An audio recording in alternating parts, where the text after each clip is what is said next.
Bismillahirrahmanirrahim. Assalamu alaikum, my dear students. How are you? I hope you're enjoying the best of health. I welcome you in my class. It is English for grade 3. We are learning unit 10. Its title is Eidul Azha.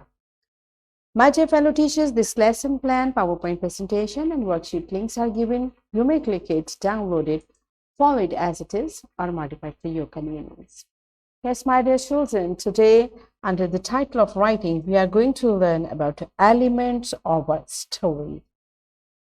Before this, in Unit 6, we have learned how to write an expository writing, how to follow steps to write something. I hope you remember this. If not, you may watch this video lecture again. And this concept is going to help us to identify the basic elements of a story: beginning, middle, and end, characters, place, and time. Write a guided story using these elements. These are our today's SLOs. Let's start with the name of Allah subhanahu wa ta'ala. Allah mentions in Quran Surah Al-Salsalah, verse 1 till 8. When the earth is shaken with its final earthquake, and when the earth throws out its burdens, and man will say, what is the matter with it? That day it will declare its information, because your Lord has inspired it. That day mankind will proceed in scattered groups, that they may be shown their deeds. So whosoever does good equal to weight of an atom or a small ant shall see it, and whosoever does evil equal to the weight of an atom or a small ant shall see it. Yes, my dear children, Peter, what this surah is telling us. This surah is telling us the day of judgment. What's going to happen? First of all, there will be a strong earthquake, and first everything will demolished. Then people they will come from their grave and they will say, what happened? Beta, this is how on the day of judgment is going to happen. So we should, every time we should remember this day, because Allah subhanahu wa ta'ala is saying on this day, whatever small little good deed you have, you will be rewarded for that. And if we have done something wrong, there will be a punishment for that as well. That's why, beta, whatever good we do, every time we should try to do good things, right? We will be rewarded for that. And now this surah is also telling us how to tell a story, how to make a scene. What will happen first, next, next, next. This is how. The last thing we cannot put at the first. So what first is going to happen, what will after that, after.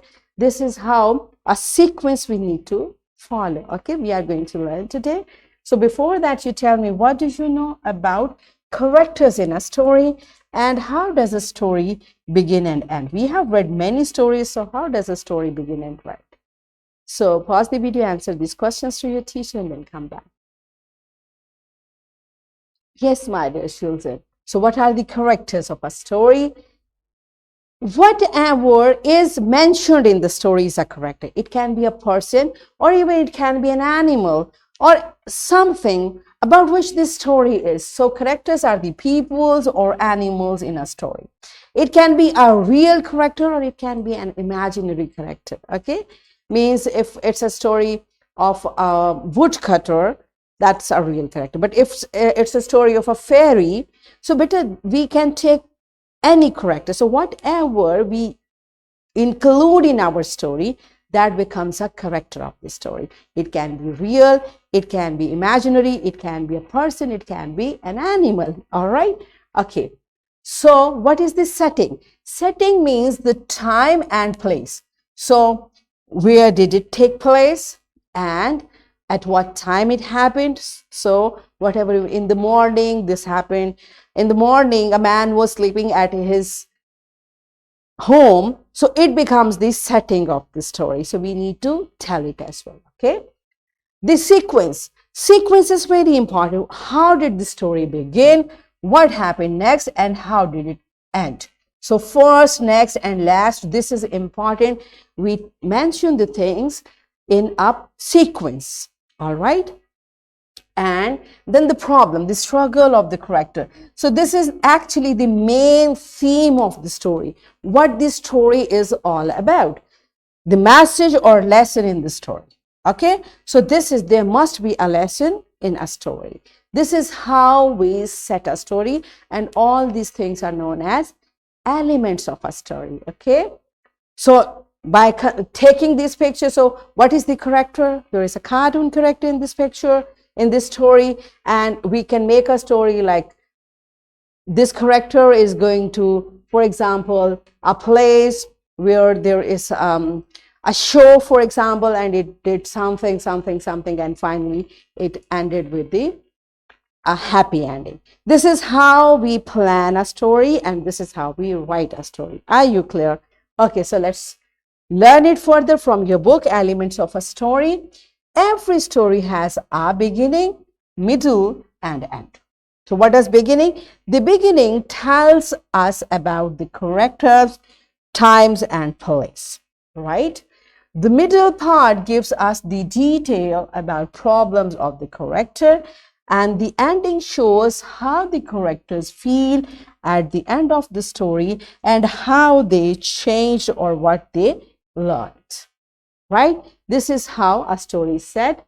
And now let's practice it through an activity. What we are going to do? Teacher will share or read some stories in text form with students, and students will recognize and highlight and share elements of those stories like time, place, characters, beginning, middle, and end. So first we'll recognize it. All right. So to help your teacher, I brought a story. Teacher, you may take the same story, or you may take stories like this, short stories, where students can identify all the elements of story. So first we want them to identify, then we'll apply it. So pause the video, enjoy the activity, and then come back. Yes, my dear children, now you understand all the elements of story. What does characters mean? What does setting mean? What does sequence mean? You understand it? Okay, so let's apply it. All of you open your book on page number 83. So here are pictures and story, and what you are going to do by using this story, you will complete it. Question number 12. Okay, word bank is there, a beginning is given, so you will use this sequence and you will make another story. This is your task. Pause the video, complete this task in your notebooks, and then come back. Yes, my dear children, are you done with it? So we gave you a guided story and you wrote your own story. That's wonderful. Now it's time for your homework. You will write your own story with proper beginning, middle, and end. Choose your characters and setting. Give it a title. This is your homework. You will write a story on your own. And here is a worksheet. My dear fellow teachers, this worksheet, lesson plan, PowerPoint presentation links are given. You may click it, download it, and kindly provide a printed worksheet to students for practice. So what we have learned? We learned to identify the basic elements of a story, beginning, middle, and end, characters, place, and time. And we learned to write a guided story using these elements. Are we done with it? Yes, so that's it for today. Tomorrow I'll come again with a very interesting lesson. Till that time, keep learning, keep practicing. Take very good care of yourself. Thank you, and Allah Hafiz.